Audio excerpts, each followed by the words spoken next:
Ayan, happy Sabbath mga kapatid. Happy Sabbath! God is good. All the time. Ayan po ang ating pong babasahin sa umagang ito, ang ating devotion. Morning watch ay pamagat ay kapangyarihan nagpapabanal. Ano po ang ating matutunan sa mensaheng ito? Ang ating pong memory verse ay matatagpuan sa Juan 17:17. Sino nakakaalam ang talatang ito?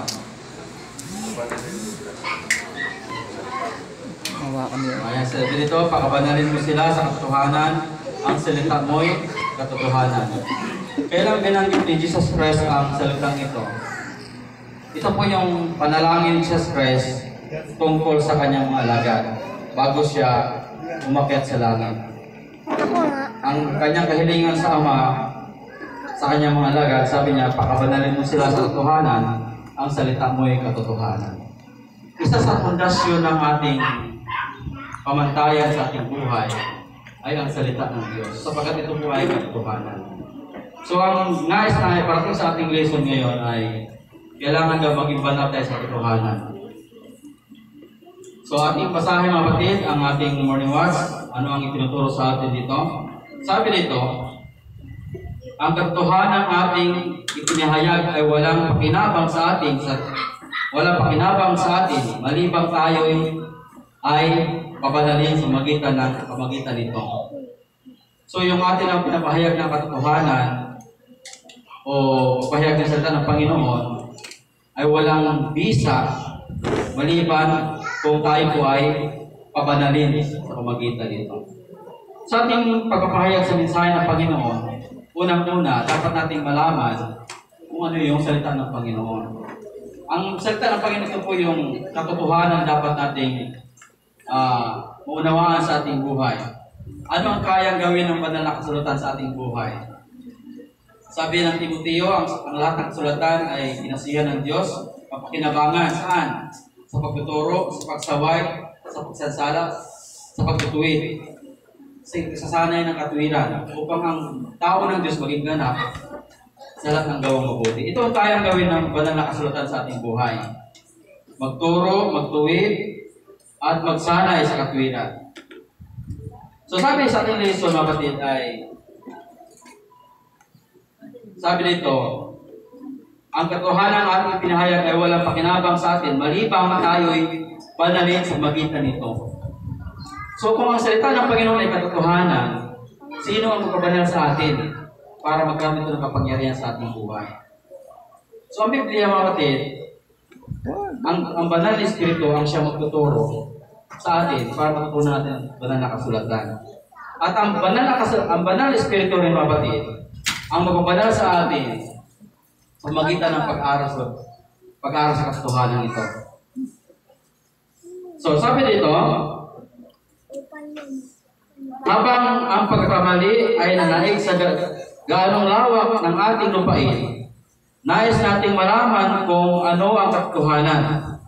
Dahil hindi tayo maaaring gawin banal sa magitan ng pagkakamali.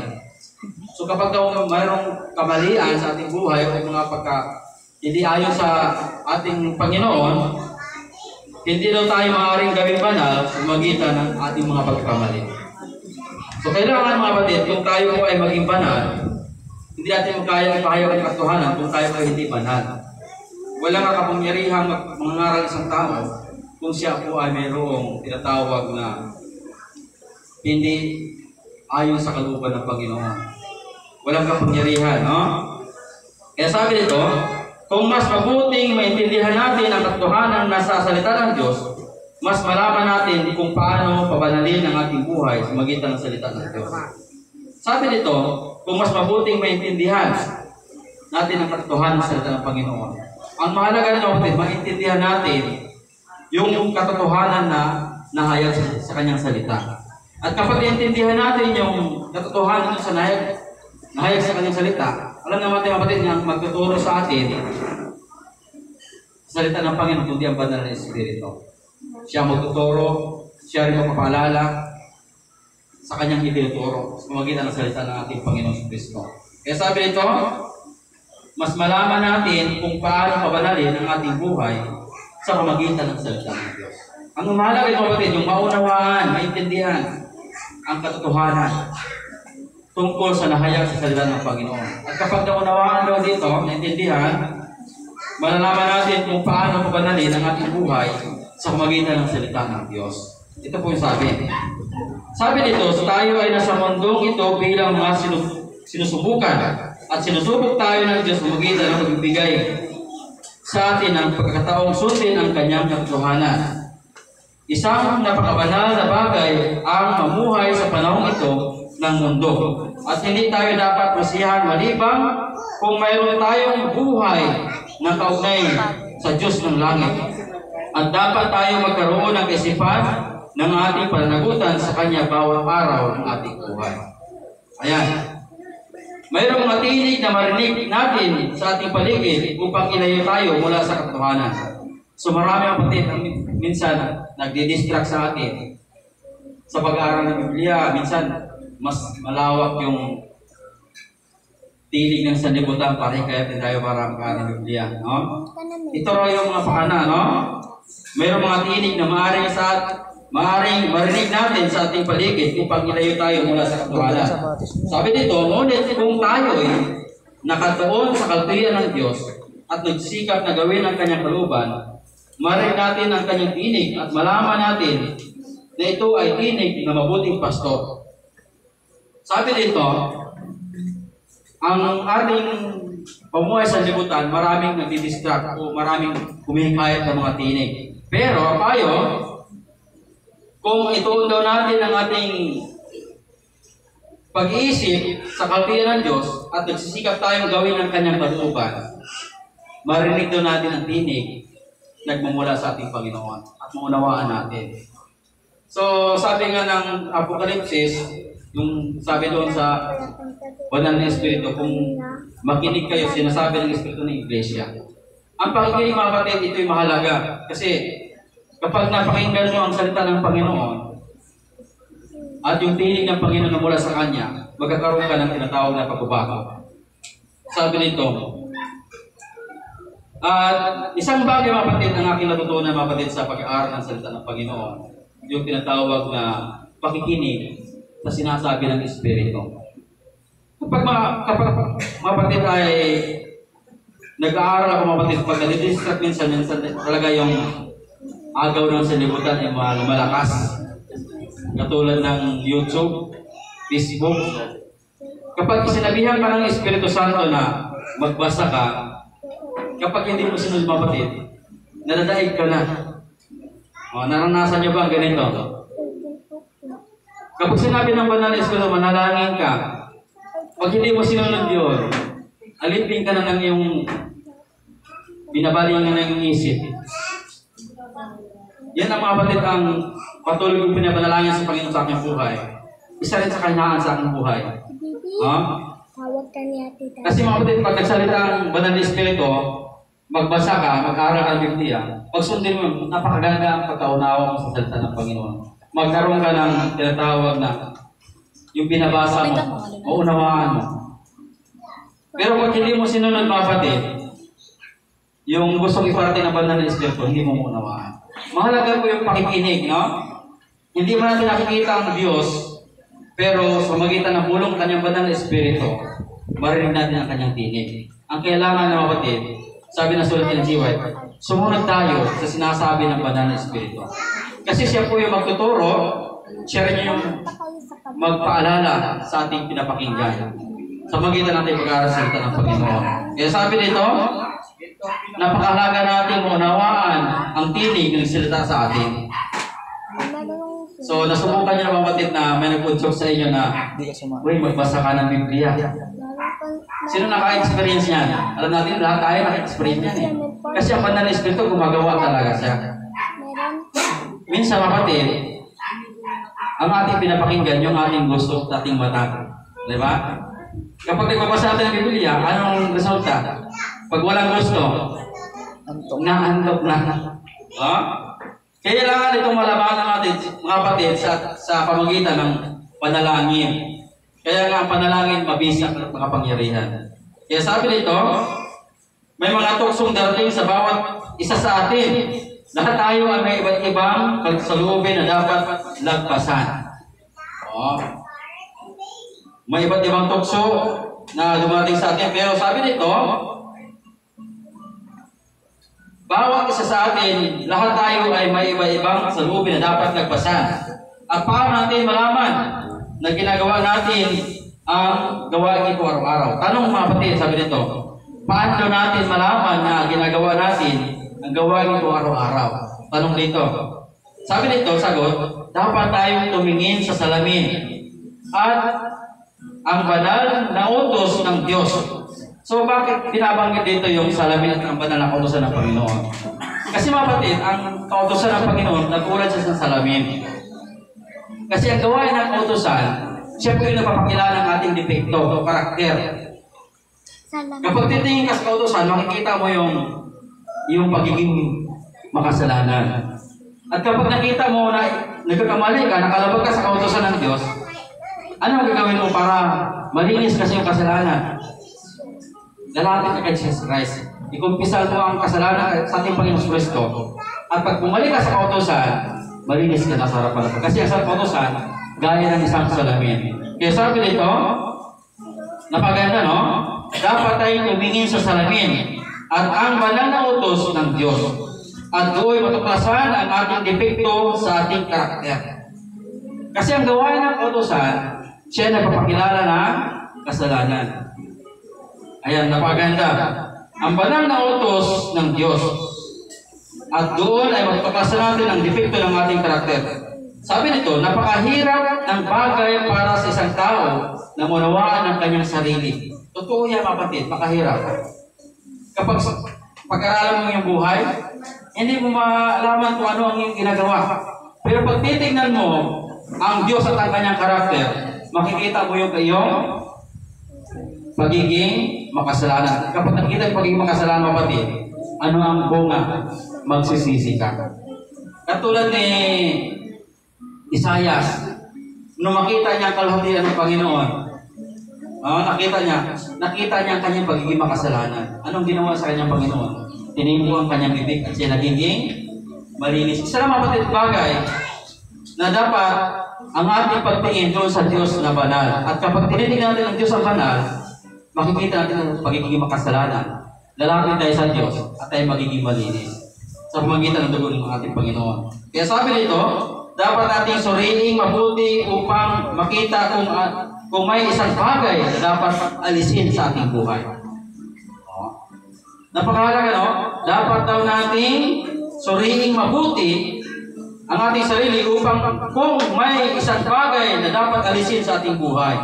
At pagkatapos, habang sinisikap nating alisin ang sarili natin, ibibigay sa atin ng ating mahal na tagapagligtas ang tulong na kailangan natin upang tayo'y maaring maging managumpay. So napaganda ko dito, binibigyan tayo ng tamang direksyon sa ating pag-aaral. Ang mahalaga dito yung makita natin yung depekto sa ating buhay. At kapag nakita natin yon, isusunod natin sa Panginoon at ang Diyos ng ating tagapagligtas na nagmamahal sa atin, siya ang magbigay tulong sa atin para maaari tayong magtagumpay sa ating mga kahinaan. Kaya tama talaga sabi ni Jesus Christ doon kay Apostol Pablo. Sabi ni Apostol Pablo, ako'y mahina. Subalit sabi ng Panginoon, ang aking biyaya ay sapat sa iyo. Sapat ang biyaya ng Panginoon para sa ating mga kahinaan, kapatid. Kaya hindi talaga kaya magkulang ang Panginoon sa biyaya niya para sa atin. Kaya sabi nito, kailangan lang na natin suriin yung ating mga depektong karakter para makita natin ang pamantayan ng Diyos. Sabi nito, ang mundong ito ay hindi langit, sabi nito. Ang mundong ito ay hindi langit. Ito ang lugar ng paghahanda. Kung tayo na sa mundong ito, tayo ay napapuntang langit. Pero ang ating pamumuhay nito, ito po ay panahon ng paghahanda. Papuntang langit. Hindi ka mapunta sa langit kung wala kang gawing paghahanda. Di ba? Kaya sabi sa ating lesson, ito ang lugar ng paghahanda. Ito ang paggawa, no? Ito ay ang paggawaan ng Diyos na kung saan tayo ay nilalabrahan at inuukitan at inakma para sa makalangit na mansyon. Pag sinabing nilalabrahan, inuukitan, inaakma, ang ibig sabihin kapatid yung pinapakinis ka. Alam mo kasi kapatid, ako po ay dumaan sa probinsya namin yung tinatawag na labrador. Tagalabra ng kahoy. Pinapakinis yung kahoy sa magitan ng para maging maganda yung kahoy, tabla, pakikinisin mo yung sa magitan ng malakas na malaking itak bago siya gagawin dos motos. So sabi dito, ang paglabra, yung pagpakinis, iaakma yung ating karakter sa mansyon sa langit. Ito rin yung ganawa yung paghahanda natin para mapuntang langit. Kaya ang mundo natin kinagalawan, kapatid, ay may mga pagsubok. Pero, inuhugisan tayo at inakma ang ating buhay para sa makalangit na mansyon. Kung gayon, huwag masihan lamang sa isang pakiramdam ng katotohanan. Kung tayo raw po mga kapatid ay inaayon ang ating kalooban sa Panginoon, huwag daw tayong masihan lamang sa isang pakiramdam sa katotohanan. Napakalagang gusto kong maunawain mga kapatid yung katotohanan. Mayroon kasi na satisfied na sila sa katotohanan na wala na silang pagsisikap na gawin yung karakter ng Panginoon. Basta sa katotohanan ako, okay na. Makapaglingkod ako, okay na. Ang katotohanan, kapatid, tama yun. Pero dapat may pagsisikap daw tayo gagawin para yung ating karakter maakma doon sa mansyon sa langit. Kaya sabi dito, huwag masihan lamang sa isang pakiramdam ng katotohanan. Ang Diyos ay tumatawag para sa isang reformasyon sa bawat hakbang. Ito ay ang magkaroon ng kaangkupan para sa mga mansyon na pinuntahan ni Kristo upang ihanda para sa atin. Kasi pag katotohanan, alam natin katotohanan, tapos wala tayong pagsisikap. Ganun daw natin. Para tayo na tinatawagan para sa reformasyon, para iangkop ang ating buhay sa mansyon na langit na pinuntahan ng ating Panginoon Kristo. At kung tayo ay magbibilang lamang sa makalangit na pamilya, sa kaharian ng kalwalhatian, sa gayon magkaroon tayo ng walang hanggang gantimpala. Tutulungan nawa tayo ng Diyos na magtagumpay sa magitan ng dugo ng Kordero at sa salita ng patuto. Ito po'y panawagan. No? Tutulungan nawa tayo ng Diyos na magtagumpay sa magitan ng dugo ng Kordero at sa salita ng patuto. Nawa ang mensahe ng mga kapatid ay magbigay sa atin ng inspirasyon sa ating paglilingkod. Mahalaga po yung katotohanan.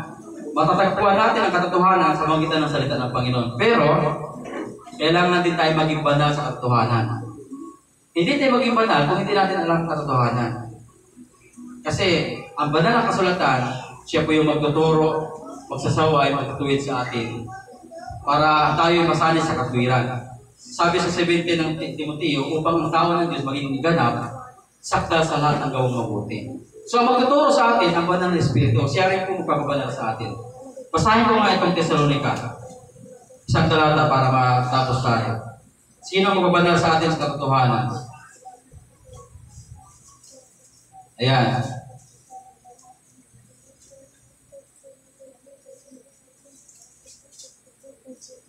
Ikalawang Tesalonica 2:13. Sabi dito, ngunit kami dapat laging magpasalamat sa Diyos dahil sa inyo, mga kapatid na minamahal ng Panginoon, sapagkat hinirang kayo ng Diyos bilang unang bunga sa kaligtasan sa magitan ng pagbabanal ng Espiritu sa panapataya sa katotohanan. So, ang banal na Espiritu ang magpabanal sa atin kung tayo sumampalataya sa katotohanan. Siya ay magpabanal sa atin sa magitan ng pag-aaral ng salita ng Panginoon. Ito po ang dalangin sa pangalan ni Jesus. Amen.